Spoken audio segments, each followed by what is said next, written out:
باب عيادة الصبيان. وبه قال حدثنا حجاج بن منهال قال حدثنا شعبة قال أخبرني عاصم قال سمعت أبا عثمان عن أسامة بن زيد أن بنتا للنبي صلی اللہ علیہ وسلم، زینب رضی اللہ تعالیٰ نے ایک مرتبہ علیہ السلام کو پیغام بھیجا کہ آپ تشریف لائے، میرے بیٹے کو کیا ہو رہی مشقت ہو رہی. ارسلت الیہ وهو مع النبی صلی اللہ علیہ وسلم وسعد وابی یحسب ان ابنا قد حضرت، کہ ایک حضرت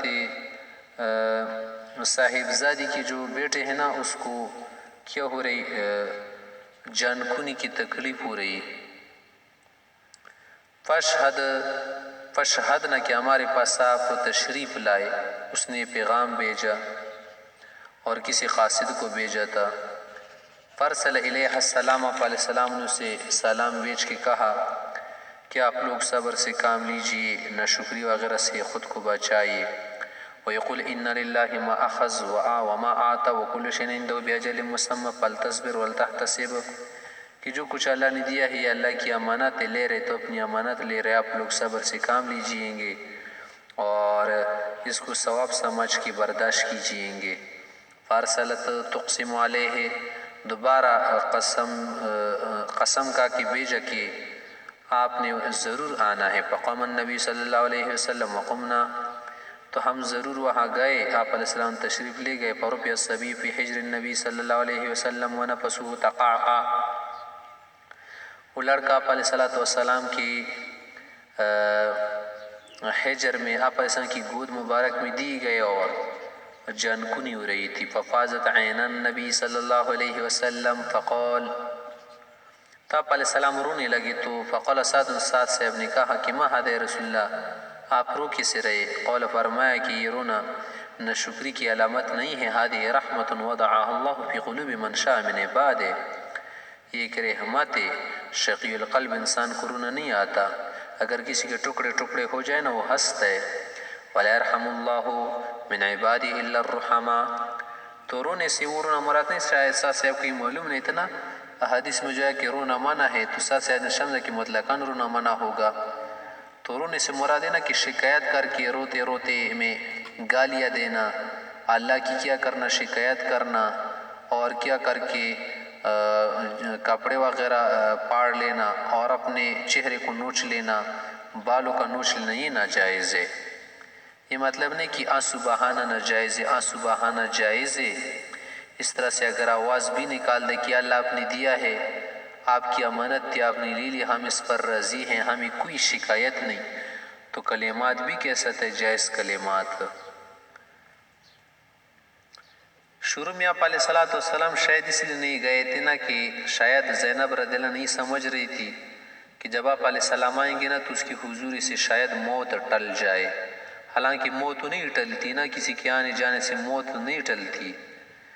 تو بعد میں آپ علیہ السلام گئے، وہ اس وجہ سے کہ قسم میں اسے حانس نہ ہونے دے.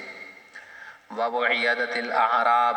وبی قال حدثنا، دیہاتی وغیرہ لوگ کی عیادت کرنے حدیث میں ایک قصہ ثابت ہے. ہر کسی کے پاس جا سکتے، مسلمان ہو چاہے کافر ہو، پڑوس کا. وبی قال حدثنا معل بن اسد قال حدثنا عبد العزیز بن مختار قال حدثنا خالد عن اکرمۃ عن ابن عباس رضی اللہ عنہ ان النبی صلی اللہ علیہ وسلم دخل على عربی یعود قال وكان النبی صلی اللہ علیہ وسلم اذا دخل على مریض یعود، آپ علیہ السلام جب کسی کے پاس جا کر تیمارداری کرتے تو یہ کہتے تھے قول له لا بأس طہور ان شاء اللہ تعالی، پریشان ہونے کی ضرورت نہیں، انشاءاللہ اللہ تعالیٰ آپ کو جلدی صحت مند فرمائیں گے، ٹھیک ہو جائیں گے، آپ پریشان نہ ہو.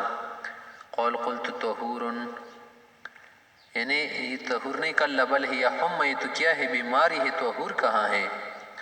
طہور یہ تو کیا ہو رہی، ابل رہی ہے، جیسے ہنڈی ابلتی ہے نا، تو اس طرح بیماری سے بھی آدمی کا بدن کیا ہوتے گرم ہوتے. او تثورو علی شیخ کبیر، نے تو بوڑھے شخص کو لگی ہے، اس کے بدن کو کیا کر رہی، ابال رہی. تزیرہ القبور، یہ تو قبر میں آدمی کو کیا کر دیتی ہے، ڈال دیتی ہے. قبر کی طرف لے جاتی. تو زیر کا کیا معنی ہے؟ یعنی قبر کی زیارت کراتی. آدمی مر جاتے بعض اوقات. وقال النبی صلی اللہ علیہ وسلم فنعم اذن، اگر آپ ایسے ہی کہتے تو ٹھیک ہے. یعنی بیمار کے ساتھ زیادہ چڑ چڑ کی ضرورت نہیں. اگر وہ ایسا کہہ رہو تو اس میں اس کے ساتھ چڑ چاڑ نہیں کرنا چاہیے، کیونکہ وہ تکلیف میں ہوتا ہے. بس انشاءاللہ وغیرہ کہے کہ اللہ تعالیٰ آپ کو ٹھیک کرے گا، پریشان ہونے کی ضرورت نہیں.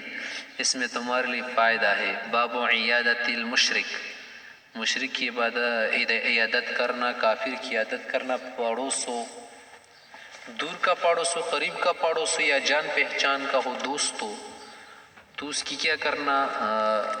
تیمارداری کرنا، پوچھ گچھ کرنا. یہ جائز ہے. اسلام کے اخلاق ہے، اسلام کی تعلیمات ہے کہ کافر ہو یا مسلم ہونا ان کے ساتھ اچھا سلوک کرنا، اچھی زندگی گزارنا، مدارات کرنا، خوش اخلاقی کرنا، انسانیت کی زندگی گزارنا باعث ثواب ہے، باعث فخر، باعث کیا ہے؟ اجر ہے.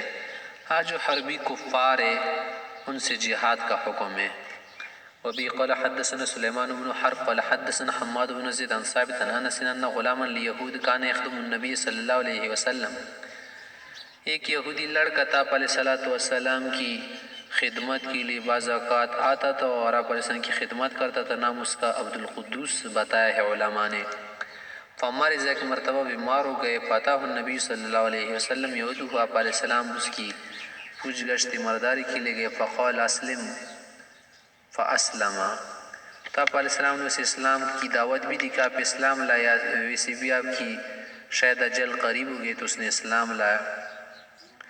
باپ سے اجازت بھی طلب کی تھی. باپ نے اجازت دی کہ ابو القاسم کی اطاعت کرو. وقال سید بن المسیب نبی لما حضر ابو طالب، جب ابو طالب کو موت آنے لگی تو جاءہ النبی صلی اللہ علیہ وسلم، آپ علیہ السلام اس کے پاس آئے تھے کہ اب چچا جان کلمہ پڑھ لو، میں آپ کے لیے سفارش کروں گا. تو دیگر کافروں نے، ابو جہل وغیرہ نے کیا کر دیا؟ اسے کہا کہ آپ آگ سے ڈرتے ہیں وغیرہ وغیرہ، جہنم سے ڈرتے، کوئی جہنم آگ واگ نہیں. تو پھر کیا کر دیا اس نے؟ دین مشرکانہ کو، دین شرک کو کیا کر دیا؟ مختار سمجھا اور اسلام نہیں لایا. لیکن اس کی باوجود اللہ تعالیٰ اس کے عذاب میں کیا کریں گے؟ تخفیف فرمائیں گے. باب اذا عاد مریضا فحضرت الصلاة فصلى بهم جماعة. وبه قال حدثنا محمد بن المثنى قال حدثنا يحيى قال حدثنا هشام قال اخبرني ابي عن عائشة رضي الله عنها ان النبي صلى الله عليه وسلم دخل عليه ناس يعودون في مرضه. آپ علیہ السلام کے پاس لوگ آئے تھے پوچھنے کے لیے. آپ علیہ السلام اس وقت بیمار تھے. فصلى بهم جالسا، بیٹھ کر نماز پڑھائی. فجعلوا يصلون قياما، وہ کھڑے ہو کر پڑھ رہے تھے. فاشار الیہم ان اجلسوا، بیٹھنے کا کہا کہ تم بھی بیٹھ جاؤ. فلما فرغ قال ان الامام لیتم به، امام اسی لیے کہ اس کی اقتداء کی جائے. فاذا رکع فرکعوا واذا رفع فارفعوا واذا صلى جالسا فصلوا جلوسا. اس حدیث سے امام احمد وغیرہ دیگر حضرات استدلال کرتے کہ اگر امام بیٹھ کر پڑھائے نا تو مقتدی بھی بیٹھ جائے. اور وہ مرض کیا ہو؟ مرجو زوال ہو وغیرہ، مرجو زوال نہ، اور ساتھ ساتھ کیا ہو؟ شروع سے مرض ہو، بیچ میں نہ ہو. اور ساتھ ساتھ ہی بھی فرماتے نا کہ آپ علیہ الصلوۃ والسلام آخر میں بھی بیٹھے تھے. لیکن صحیح باتیں ہیں نا کہ یہ جو باتیں ہیں نا کہ امام کھڑے ہو کر مقتدی بھی امام بیٹھ کے مقتدی بھی بیٹھ کر نماز پڑھیں گے، یہ بات منسوخ ہو چکی ہے. اگر امام مریض ہونا بیٹھ کر پڑھ رہا ہو تو مقتدی کھڑے ہو کر پڑھیں گے. قال الحمیدی هذا الحدیث منسوخ، یہ منسوخ ہے بات. قال ابو عبداللہ، امام بخاری صاحب کہتے ہیں. ابو عبداللہ کا نہیں، خود امام بخاری صاحب ہے کنیت ہے. لأن النبی صلی اللہ علیہ وسلم آخر ما صلی قاعدا، کہ آپ علیہ السلام نے جو آخری نماز پڑھائی تھی وہ بیٹھ کر پڑھی تھی. والناس خلفہ قیام، لوگ کھڑے تھے پیچھے. باب وضع الید علی المریض، مریض پر ہاتھ رکھنا. وبه قال حدثنا المکی بن ابراہیم قال اخبرنا الجعید عن عائشة بنت سعد ان اباها قال تشکیت بمکة شکوى شدیدا، کہ کہ مکے میں ایک مرتبہ مجھے بہت زیادہ بیماری لگی تھی. فجاءنی النبی صلی اللہ علیہ وسلم یعودنی، آپ علیہ وسلم میری تیمارداری کے لیے آئے. یہ سعد صاحب بیمار تھے نا، سعد بن وقاص صاحب. فقلت یا نبی اللہ انی اترک مالا وانی لا اترک الا ابنۃ واحدہ، کہ میرے پاس مال زیادہ ہے، ادھر صرف وارث صرف ایک بیٹی ہے اور کوئی نہیں ہے. عائشہ صاحبہ ہے، عائشہ بنت سعد. فاوصی بثلث مالی، میں 2 کی وصیت کرتا ہوں. واترک الثلث، قال لا، ایسا نہیں کرنا. قلت فاوصی بالنصف. واترک النصف، قال لا، فرمایا نہیں. قلت فاوصی بالثلث، ثلث کی وصیت تو کرو. واترک لها الثلثین، قال فرمایا ثلث، بس صحیح ثلث کر لو. والثلث کثیر. ثم وضع يده على جبهتي، پھر اس کی پیشانے پر ہاتھ رکھا. ثم مسح وجهي وبطني، پھر کیا کر دیا؟ ریڈی. ثم مسح وجهي وبطني، پھر میرے پیٹ اور چہرے پیشانی پر ہاتھ رکھ کے. ثم قال، پھر دعا فرمائی اللہم اشف سعدا، یا اللہ سعد کو شفا عطا فرمائی. واتمم له ہجرتا، ہجرت اس کے لیے کامل فرما. فما زلت اجد برد ولا کبدی، کہ پھر اس کی ٹھنڈک مجھے ہمیشہ محسوس ہوتی تھی. فما یخال الی حتی الساعہ، کہ آج تک مجھے وہ ٹھنڈک محسوس ہوتی جو آپ علیہ السلام کے ہاتھ سے مجھے شروع میں محسوس ہو گئی تھی. وبه قال حدثنا قتيبة قال حدثنا جرير عن الأعمش عن إبراهيم التيمي عن الحارث بن سويد قال عبد الله بن مسعود دخلت على رسول الله صلی اللہ علیہ وسلم وهو يوك فمسست بيدي، تو میں نے آپ علیہ السلام کی بدن پر ہاتھ لگایا، یعنی چھویا. فقلت یا رسول الله انك لتوك وعكا شديدا. فقال رسول الله صلى الله عليه وسلم اجل اني وكما يكون رجلان منكم. فقلت ذلك ان لك اجرين.